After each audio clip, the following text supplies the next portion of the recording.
Halo semuanya, perkenalkan kami dari kelompok 6 dari mata kuliah Pengantar Ilmu Ekonomi. Di kelompok 6 ini anggotanya pertama ada Mausya Tiara Putri, Dimas Anali Gutong, Desi Tisbian Riza, Mercy Alwi Sugiarto, dan saya sendiri Septian Lubis Faro. Di sini kami akan menjelaskan tentang Foreign Direct Investment atau FDI. FDI sendiri dapat diartikan sebagai pembelian saham perusahaan oleh perusahaan atau investor di mana perusahaan tersebut terletak di luar dari batas nasional pembeli. Timbulnya FDI dilatar belakang sebagai berbagai macam sebab, salah satunya untuk mendapatkan tenaga kerja yang lebih murah, efisiensi perusahaan, dan akses yang mudah terhadap faktor produksi. Pemerintah setempat biasanya menawarkan privilege bagi pemotongan pajak. Dalam pelaksanaan FDI, terdapat beberapa tantangan yang sering dihadapi oleh investor, seperti ketersediaan bahan baku, kondisi politik, kondisi mobilisasi, hukum yang berlaku, dan lain-lain. Tipe-tipe manifestasi FDI ada dua. Yang pertama, inward atau inflow FDI, yang berarti perusahaan atau investor asing berinvestasi atau membeli baik saham maupun produk dari ekonomi lokal. Dapat berupa merger, akuisisi, dan perombakan operasional perusahaan. Yang kedua adalah outward atau outflow FDI, di mana strategi bisnis ini merupakan perusahaan domestik yang melakukan ekspansi operasionalnya ke luar negeri.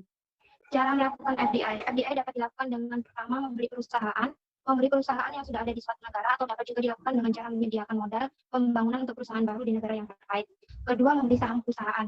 Menurut IMF, FDI dapat dilakukan dengan suatu perusahaan atau perorangan melakukan pembelian saham minimal sebesar 10% pada perusahaan di suatu negara. Jika pembelian saham kurang dari itu, maka kepemilikan saham hanya akan dianggap sebagai portofolio saham saja. Kemudian yang ketiga, membeli atau membangun suatu aset. Cara terakhir untuk melakukan FDI adalah dengan membeli atau membangun aset pada suatu negara terkait, seperti membeli tanah, barang, atau pembangunan konstruksi sebuah pabrik.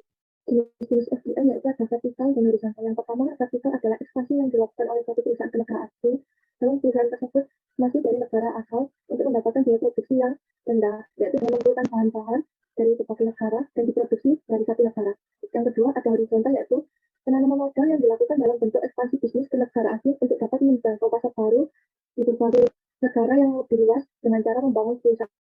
Ada bentuk-bentuk FDI. Yang pertama ada trade dan investment, yang mana kontribusi jangka panjang untuk mengintegrasikan ekonomi host country ke ekonomi global. Kemudian ada teknologi transfer yang menghasilkan eksternalitas positif dalam perekonomian host country. Yang ketiga, human capital enhancement, yang mana itu merupakan peningkatan SDM host country. Lalu ada competition, di mana FDI dan kehadiran MNI dapat memberikan pengaruh yang signifikan pada persaingan di pasar negara host country. Lalu ada enterprise development, yaitu FDI memacu adanya perkembangan perusahaan-perusahaan yang ada di host country. Lalu ada manfaat dan kekurangan FDI. Untuk manfaat FDI, yang pertama ada transfer teknologi, mempermudah akses ke pasar global, dan pertumbuhan ekonomi. Sedangkan kekurangannya, FDI akan terhambat jika perkembangan ekonomi host country tidak dapat memanfaatkan teknologi, seperti contoh gangguan sosial terhadap percepatan komersialisasi di negara-negara yang kurang berkembang.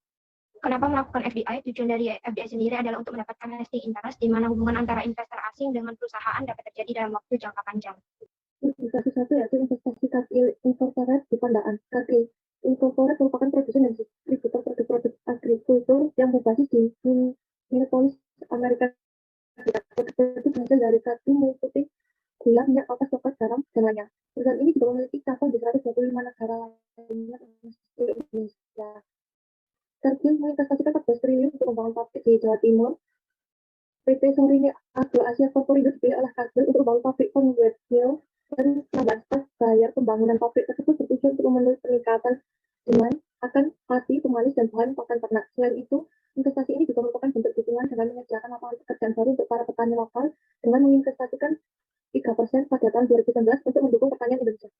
Analisis studi kasus investasi Kadel yaitu perusahaan ini termasuk inward atau inflow, yaitu dengan dia menginvestasikan pada negara lain untuk menambah pendapatan negara tersebut. Perusahaan ini juga termasuk sebagai FDI horizontal, yang dimana membangun perusahaannya di negara lain. Kasus kedua terkait investasi Toyota Jepang di US, Meksiko, dan Kanada. Selama lebih dari 60 tahun, Toyota telah mengembangkan kehadirannya di US, dan perusahaan telah mengumumkan pada Januari 2017 untuk melakukan investasi sebesar $13 miliar selama periode 5 tahun ke depan. Namun ternyata rencana tersebut berjalan lebih awal 1 tahun dari waktu yang telah diperkirakan. Selain investasi yang baru-baru ini diumumkan, sebelumnya perusahaan Toyota pernah menginvestasikan uang sejumlah $5,9 miliar sebagai kebutuhan peralatan pemasok, peningkatan pabrik, biaya penelitian dan pengembangan, biaya administrasi, serta untuk investasi Toyota Research Institute sebesar $1 miliar. Togawa selaku CEO Toyota Motor Amerika Utara mengatakan bahwa selama lebih dari 6 dekade perusahaan mereka telah komitmen melayani pelanggan US melalui investasi secara lokal.